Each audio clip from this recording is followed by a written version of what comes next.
دعا سے زیادہ مشکل عبادت میرے علم میں کوئی نہیں ہے. دنیا کا سب سے مشکل کام کیا ہے؟ دعا مانگنا. اور دعا سے بڑی عبادت بھی کوئی، بولو نا بھائی، نہیں. مشکل بھی اور سب سے بڑی کا مطلب کیا ہے؟ اللہ کا قرب، اللہ سے تعلق، اللہ سے محبت، اللہ اور بندے کا لنک جتنا دعا کے ذریعے بنتا ہے، میرا اپنا تجربہ یہ ہے کہ اتنا کسی اور عبادت سے نہیں، حتیٰ کہ روزے، زکوٰۃ، نماز سے بھی نہیں بنتا. میرا تجربہ ہے، غلط بھی ہو سکتا ہے. ابھی میں نے ارشاد فرمانا بولا تھا نا، ارشاد فرمایا پر تو آپ تھکے ہوئے بھی ہیں، تھوڑا سا چٹکلے بھی سنا دیتا ہوں. فرمایا پہ بہت دفعہ ایک لطیفہ سنا چکا ہوں، نئے لوگ آ جاتے ہیں. ہمارے ایک دوست تبلیغی جماعت میں گئے، کوئی دیہاتی بھی ان کے ساتھ تھے. جب انہوں نے بیان شروع کیا کسی گاؤں میں، تو بیان میں کہنے لگے، فرمایا جو آدمی نماز نہیں پڑھتا وہ ایسے ہے جیسے زنا کرنے والا.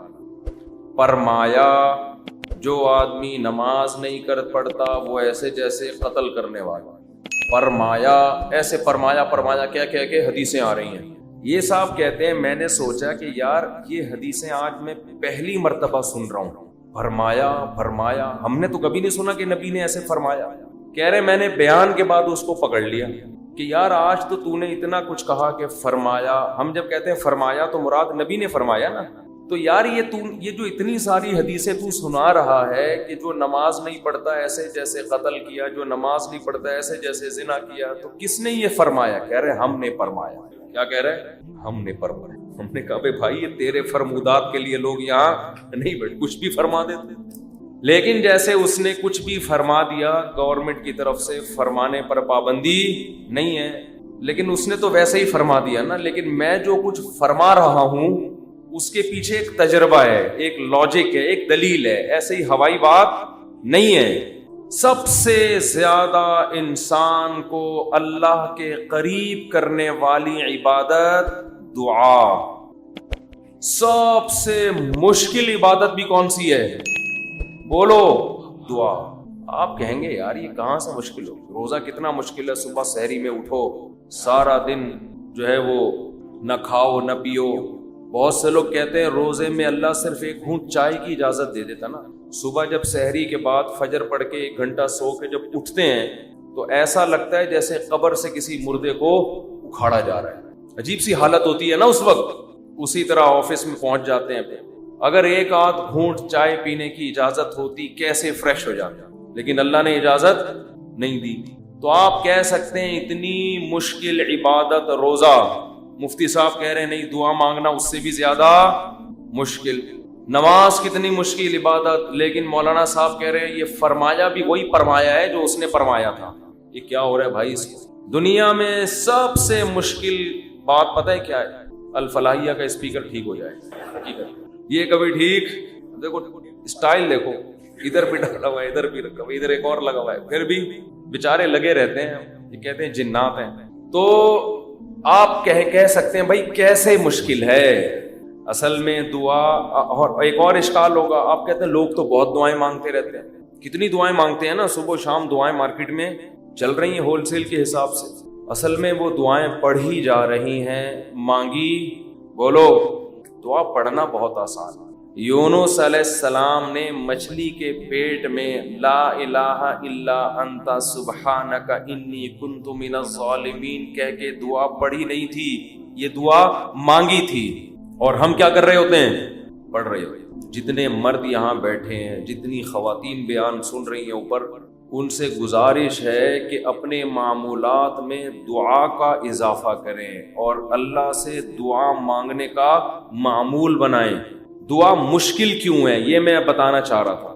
باقی جتنی عبادتیں ہیں ان میں کتنی ٹینشن ہوتی ہے، وضو کرو پھر چل کے آؤ، صبح سحری میں اٹھو، روزہ رکھو. دعا میں تو کچھ بھی نہیں ہے، یوں کرو اور پڑھنا شروع کر دو. اصل میں دعا نام ہے دل کے لگنے کا، جذبے کے ساتھ مانگنے کا.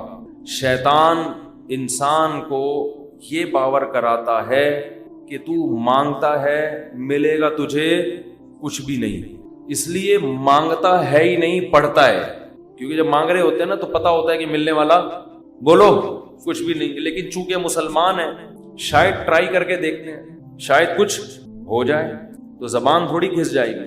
اس جذبے سے جب دعا مانگی جاتی ہے تو وہ دعا دعا نہیں کہلاتی.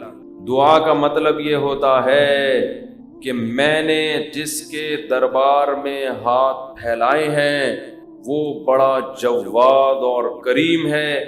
اور نبی نے فرمایا اللہ کو اس بات سے شرم اور حیا آتی ہے کہ کوئی اس کے سامنے ہاتھ اٹھائے اور اللہ ان ہاتھوں کو خالی واپس کر دے.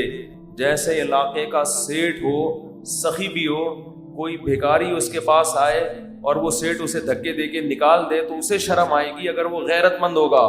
تو اللہ سے زیادہ غیرت مند دنیا میں کوئی بھی نہیں ہے. تو جن کو یہ احساس ہو جاتا ہے نا کہ جو ہم مانگ رہے ہیں وہ مل رہا ہے, تو آپ سوچو ایک بادشاہ نے آپ کو آفر دے دی کہ یار جو 1 گھنٹے میں جتنا مانگنا ہے مانگ لو, میں سب دے دوں گا. تو آپ سارے کام کاج کو چھوڑ کر کس کو فوکس کرو گے؟ بولو.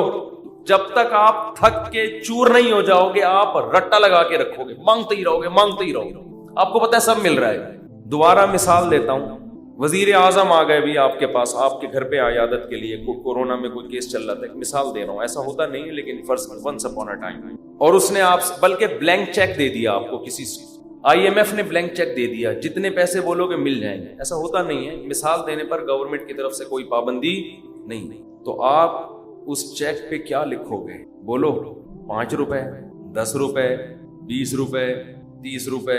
وہ کہے کہ ایک ہی دفعہ بھرنے کی اجازت ہے. دوبارہ آپشن آپ پتہ کیا کرو گے؟ جو اس میں ہند سے جہاں لکھے جاتے ہیں نا, 9 سے شروع کرو گے, وہ بھی چھوٹا سا 9 لکھو گے تاکہ جتنے 9 اس میں گھسیڑے جا سکتے ہیں میں گھسیڑ دوں. ایسا ہی ہوگا نا, چھوٹا سا 9 تاکہ بینک والا چشمہ لگا کے دیکھے. 9 یعنی 9 ارب 9 کھرب 99 ارب 99 کروڑ 99 لاکھ 99,999. کیا خیال ہے؟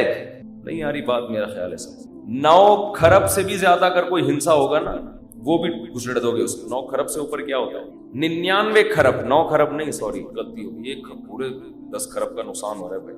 99 کھرب 99 ارب 99 کروڑ 99 لاکھ 99,999 کا چیک بنا کے دو گے کہ نہیں دو گے؟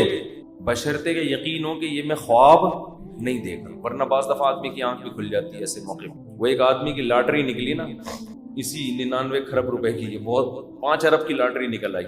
تو جنہوں کی جو کمپنی تھی, جو بھی لاٹری جنہوں نے دی, انہوں نے کہا کہ یار کسی ماہر نفسیات کو بھیجنا چاہیے جو اس کو بتائے کہ تمہاری 5 ارب روپے کی لاٹری نکلی, کیونکہ ایک دم سے بتا دیا تو خوشی سے مر بھی سکتا ہے یہ. تو آرام آرام سے جا کے کوئی نفسیاتی ڈاکٹر اس کی نفسیات کو سمجھتے ہوئے اس کو بتائے گا.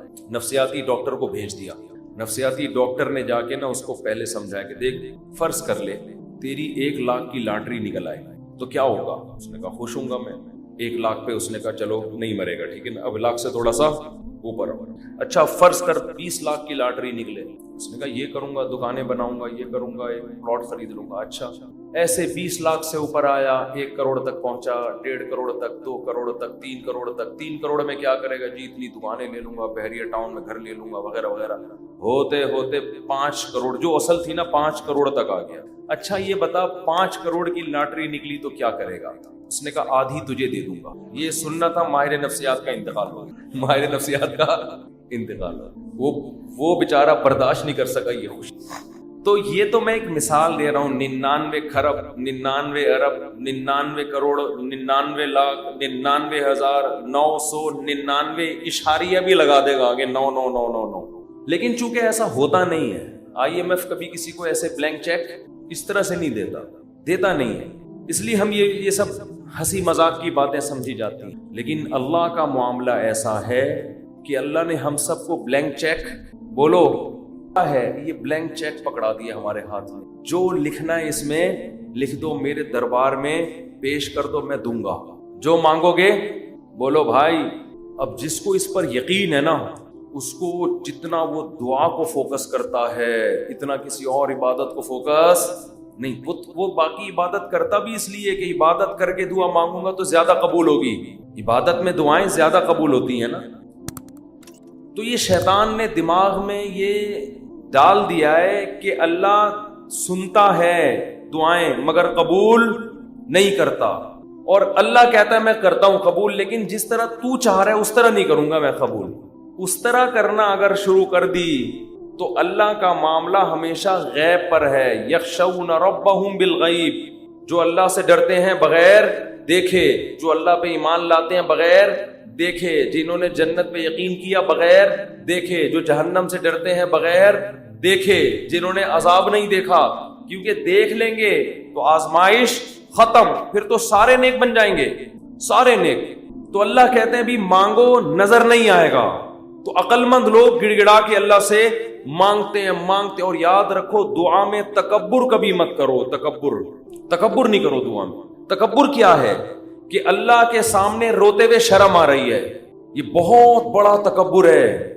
دیکھو کسی دنیا دار سیٹھ کے سامنے انسان کو روتے ہوئے بھیک مانگتے ہوئے شرم آ جائے, یہ غیرت کا تقاضا ہے. لوگ کہتے ہیں نا اتنی سی حاجت پہ تو رو کیوں رہا ہے, کہتے ہیں نا لوگ, ارے آپ نے جا کے کسی سے ₹1,00,000 قرضہ مانگا اور آنکھوں سے آنسو نکل گئے تو ٹھیک ہے وہ ترس کھا کے آپ کو ₹1,00,000 دے دے گا, مگر اس کی نظر میں آپ کی عزت بڑھے گی یا کم ہو جائے گی؟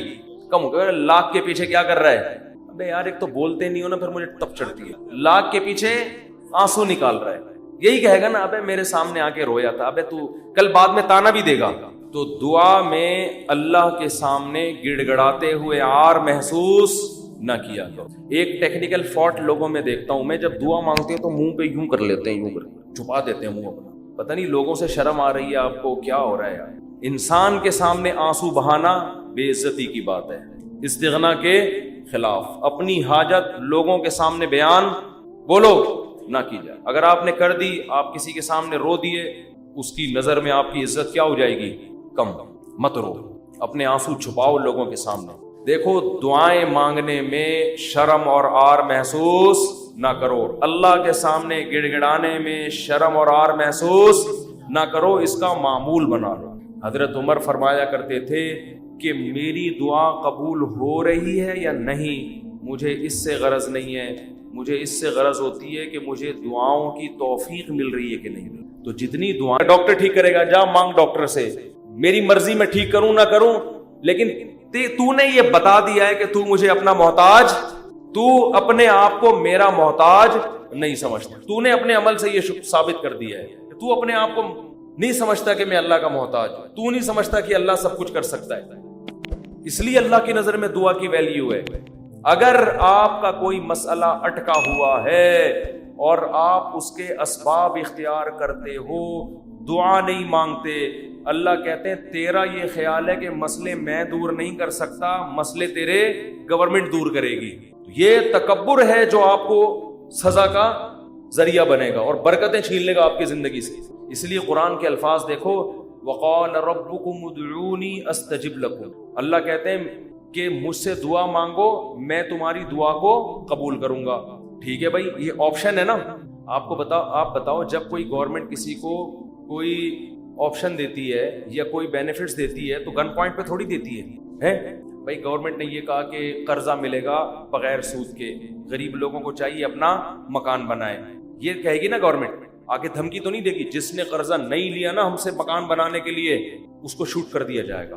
ایسی دھمکی دے گی کبھی؟ یوں ہی کر دو اگر منہ سے نہیں نکل رہا کچھ. دھمکیاں دے کے کبھی کسی کو کوئی سہولت دی جاتی ہے؟ ہاں دیہاتی مائیں کرتی ہیں ایسا. وہ ایک آدمی نے پرینک بنایا کہ انگریزوں کی مائیں اور پاکستانیوں کی مائیں میں کیا فرق ہے, بڑا زبردست تھا. انگریز کی ماں کھانا لا کے رکھ دے گی, کھانا ہے کھا, نہیں تو یہاں سے دفع ہو جا. ٹھیک ہے. پاکستانی اور دیہاتی ماں کیا کرے گی, وہ میرا بیٹا کھا لے, یہ میں نے تیرے لیے پکائی ہے بریانی, میں نے تیرے لیے یہ پکایا ہے.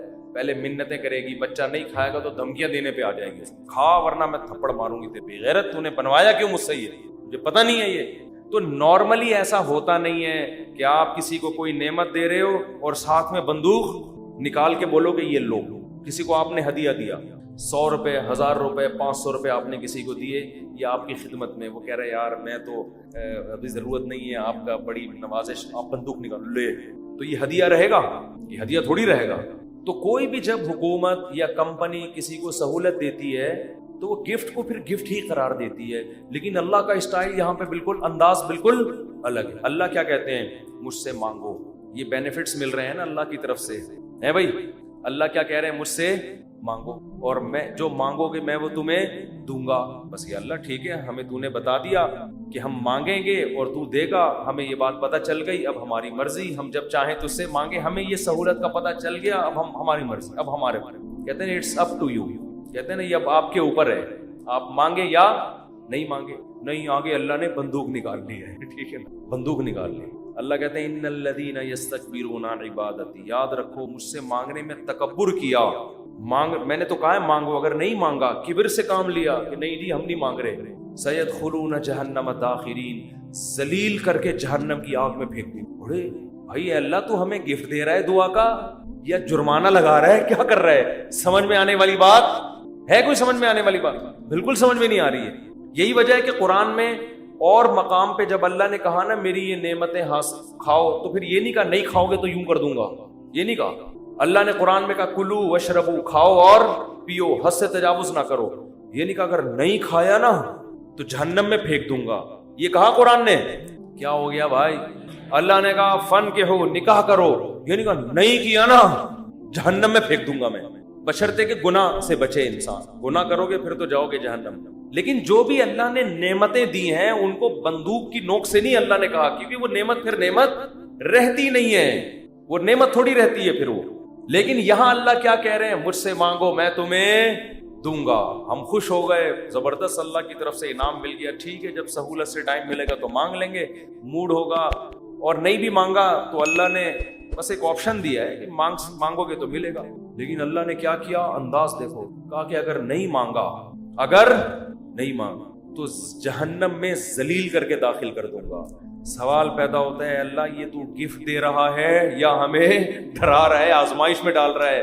اللہ کہتے ہیں گفٹ بھی دے رہا ہوں لیکن یہ بہت بڑی آزمائش بھی ہے, کیونکہ اگر کوئی بہت بڑا سیٹ آپ کو ایک خالی چیک دے اور کہے اس پہ پیسے لکھو اور سائن کر دو, اور آپ اس چیک کو اٹھا کے اس کے سامنے ڈسٹ بن میں ڈال دو, اس کا مطلب آپ کا یہ نہیں ہے کہ آپ کو پیسوں کی ضرورت نہیں ہے, آپ کا سیٹ کے بارے میں خیال ہے کہ اس نے جھوٹا چیک دیا ہے, یہ جھوٹ بول رہا ہے, ورنہ کبھی آپ اس کو ڈسٹ بن میں اٹھا کے نہیں پھینکتے.